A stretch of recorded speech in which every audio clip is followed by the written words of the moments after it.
Hi అండి, welcome back to our channel light angels family. ఈరోజు వీడియోలో నేను మంచి రెసిపీతో వచ్చాను. మా ఇంట్లో నేను చేసే ఈ చికెన్ కర్రీని చాలా ఇష్టపడతారు.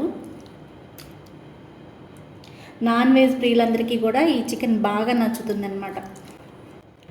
ఇంట్లో ఈ విధంగా చికెన్ కర్రీ చేసామనుకోండి, ఎవరైనా ఫిదా అవ్వాల్సిందే, అంత బాగుంటుంది ఈ చికెన్ కర్రీ. ఇంకా లేట్ చేయకుండా వీడియోలోకి వెళ్ళిపోదాం. చికెన్ కర్రీ చేసుకోవడానికి ఆనియన్స్, ధనియాలు, జీడిపప్పు, కొద్దిగా పచ్చిమిర్చి వేసుకోవాలి. అలాగే గుమ్మడి గింజలు కూడా వేసుకొని మెత్తగా గ్రైండ్ చేసుకోవాలి.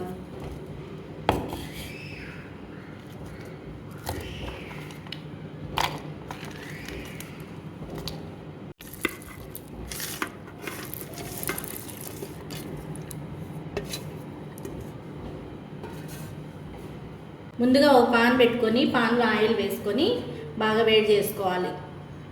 తర్వాత ఆల్ స్పైసెస్ వేసేసుకోవాలి. నేను లైట్గానే వేసుకుంటాను, లిమిటెడ్గానే వేసుకుంటాను. ఇవన్నీ వేయించుకున్న తర్వాత గ్రైండ్ చేసుకున్నటువంటి మసాలా పేస్ట్ అంతా వేసేసుకోవాలి.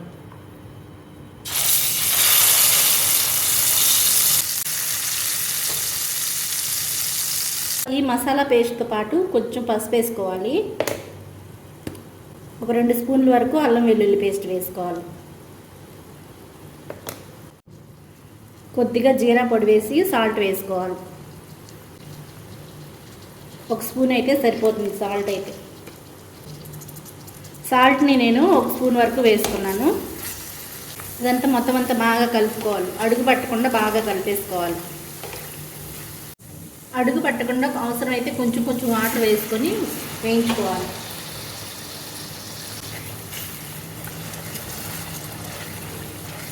మసాలా అనేది నూనె పైకి తేలే వరకు బాగా వేయించేసుకోవాలి. అన్నీ పచ్చివే వేసాం కాబట్టి మంచిగా వేయించుకుంటే బాగుంటుంది కూర. ఇప్పుడు ఇందులోకి కడిగి పెట్టుకున్న చికెన్ వేసేసుకోవాలి.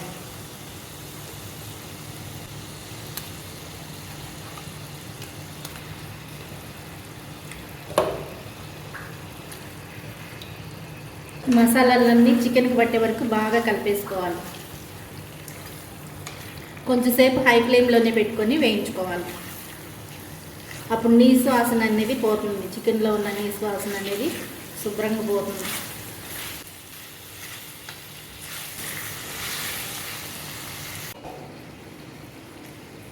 ఇదంతా బాగా కలుపుకొని వేయించుకున్న తర్వాత మూత పెట్టుకొని ఉడికించుకోవాలి.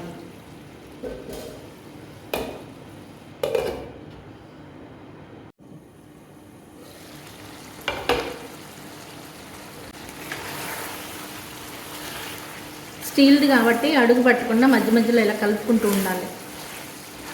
ఈ చికెన్ మరింత టేస్ట్గా ఉండటం కోసం నేను కాల్చిన కోడి చికెన్ తీసుకున్నాను. ఇదైతే చాలా టేస్ట్గా ఉంటుంది కూర.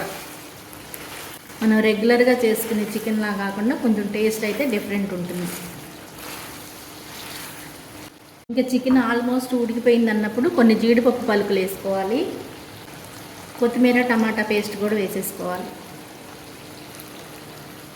1/2 కేజీకి 3 టమాటాలు వేసుకున్నాను నేను. మీరు టేస్ట్కి సరిపడినట్టు వేసుకోవచ్చు. మీ టేస్ట్కి సరిపడిన కారం కూడా ఇక్కడే వేసేసుకోండి. ఇదంతా సిమ్లో పెట్టుకొని బాగా ఉడికించుకోవాలి.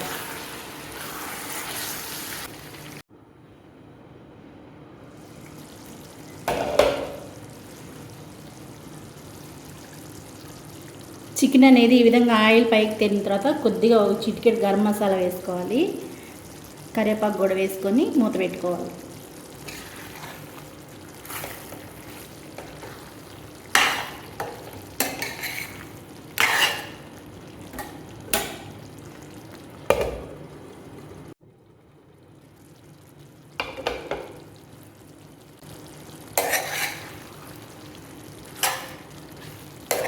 మంచి గ్రేవీ చికెన్ కర్రీ అయితే రెడీ అయిపోయింది.